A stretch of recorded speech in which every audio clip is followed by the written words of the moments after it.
Media പുലികൾ അവർ വിചാരിക്കുന്നത് അവരുടെ അവരുടെ ഒരു മിടുക്കൊണ്ടാണ് ഈ രാജ്യത്തിൽ ഈ ഭൂമി എങ്ങനെ കറങ്ങാറില്ലെങ്കിൽ ബുദ്ധിമുട്ടായി പോകുന്നതായിട്ട്. അങ്ങനെ കുറച്ച് ആൾക്കാരുണ്ട്.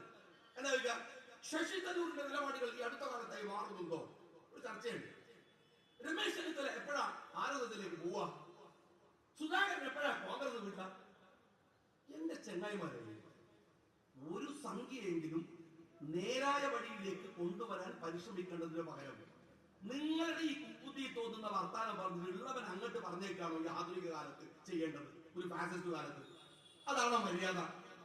അതാണ് ആ പറയുന്ന നരമ്പ് രോഗികളുടെ അതേ വർത്താനല്ലേ CPM കാരങ്ങൾ ഇപ്പൊ പറയുന്നത്? അതല്ലേ പറയുന്നത്? എന്താ സന്ദീപ് വാര്യർ പറഞ്ഞത്? സന്ദീപ് വാര്യരുടെ നിലപാടെന്താ?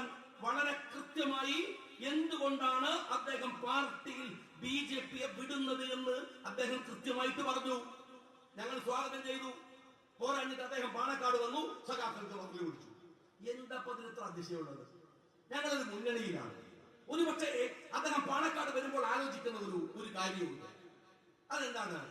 മുസ്ലിം ലീഗ് രാഷ്ട്രീയം ഇവിടുത്തെ ഒരു സാമുദായിക രാഷ്ട്രീയമാണ്.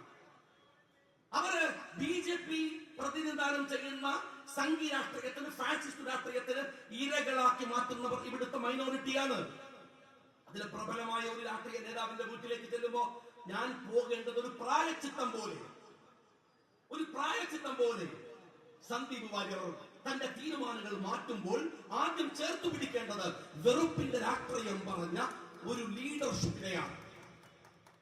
അദ്ദേഹം അതുവരെ പറഞ്ഞ വെറുപ്പിന്റെ രാഷ്ട്രീയം, ആ രാഷ്ട്രീയം പറഞ്ഞിരയാക്കപ്പെട്ട ഈ സമുദായത്തിന്റെ നേതാവിനെ ഞാൻ ചേർത്ത് പിടിക്കണമെന്ന് വിചാരിച്ചാണ് അയാൾ പാണക്കാടിന്റെ പടി കയറുന്നത്. സഖാവ് പിണറായി വിജയൻ അപ്പോൾ പറഞ്ഞൊരു വാക്കെന്താണ്? സാദിഖ് അലി തങ്ങൾ ജമാഅത്തെ ഇസ്ലാമിയെ പോലെ പെരുമാറുന്നു. ഞാനൊന്ന് വൈകുന്നേരം വൈകാരികമായി പ്രതികരിച്ചു. അങ്ങനെ പ്രതികരിച്ചതിന് കാരണമുണ്ട്. എന്താന്ന് വെച്ചാൽ നിങ്ങൾക്കൊക്കെ അറിയാവുന്ന ഒരു കാര്യമുണ്ട്. എങ്ങനെയാണ് നമ്മൾ തമ്മിൽ തെറ്റിക്കാൻ, നമ്മൾക്കിടയിൽ മതിലു കെട്ടാൻ, നമ്മളെ പിരിക്കാൻ, നമ്മൾ തമ്മിൽ അസ്വാരസ്യങ്ങൾ ഉണ്ടാക്കാൻ സാധിക്കുക എന്ന് കണ്ണിൽ എണ്ണയൊഴിച്ച് കാത്തു നിൽക്കുന്ന ഒരു അപകടം പിടിച്ച പോസ്റ്റ് ട്രൂത്ത് കാലത്താണ് നമ്മൾ ജീവിക്കുന്നത്.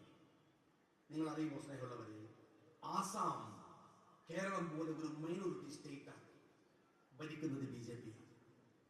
കേരളത്തിൽ പതുക്കെ വർഗീയത അതിരൂക്ഷമാം വണ്ണം അക്കാഡമിക്കലായി തന്നെ ആളുകൾക്കിടയിലേക്ക് ഇറങ്ങി വരികയുണ്ട്.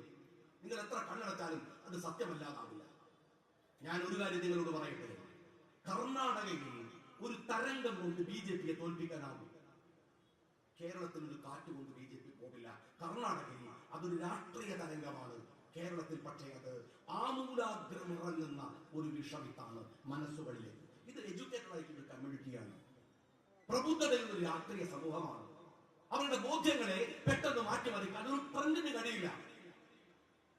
ഇവിടെ ആസൂത്രിതമായി ചെയ്യുന്ന ഒരു കാര്യം എന്താ വെച്ചാൽ, ഈ മൈനോറിറ്റി വോട്ടുകൾ കിട്ടാനുള്ള പരിശ്രമങ്ങൾ കുറെ കാലമായി നടത്തിയിട്ടുണ്ട്. അതിനിങ്ങനെ സദ്ദാം ഹുസൈനും അതല്ലെങ്കിൽ ഫലസ്തീൻ യുദ്ധം എന്നൊക്കെ പറയുന്ന കുറെ സാധനങ്ങൾ കൊണ്ടുവരും. എന്നാൽ അതൊന്നും ഇപ്പൊ വില പോകില്ല. അപ്പോ CPM വിചാരിക്കുന്ന ഒരു കാര്യം, അവർക്ക് ഈ മൈനോറിറ്റിയെ തമ്മിൽ തല്ലിക്കാൻ എന്താണ് വഴി? ആ വഴി CPM-ന്റെ വഴി മാത്രമല്ല.